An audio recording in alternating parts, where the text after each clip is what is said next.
muwaadin ku beerista dhirta deegaanka waa maalgelinta mustaqbalka. Ma ogtahay in geed kasta uu yahay nafta deegaanka? dhirta waxay nadiifiyaan hawada, waxay soo jiidataa roobka, waxa ay yareeyaan nabaad guurka, waxay abuurtaa hoy iyo cunno, waxayna kor u qaadaan bilicda deegaanka. muwaadin, laakiin maxaa dhacaya? dhir badan ayaa la jaraya, la gubaya ama dhulka la raagaya. deegaanka ayaa sii qalalaya, nabaad guur baa xoogaystay. xoolaha, dadka iyo aruurta waa ay dareemayaan saamaynta. muwaadin, maxaa xal ah? ku beer geed maanta agagaarka guryaha, dugsiyada, masaajida, goobaha dadweyne. geedaha deegaanka u adkaysan kara.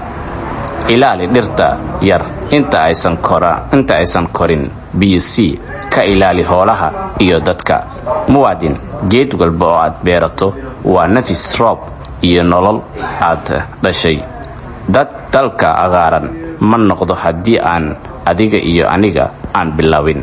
fariintani muwaadin, ha noqon qof la xasuusta inuu dhir jaro, noqo mid lagu xasuusto inuu dhir beerto. fariintani waxa ay kaaga timid muwaadin xafiiska deegaansoor. fadlan nala ilaali deegaanka si aan ugu noolaano hoy iyo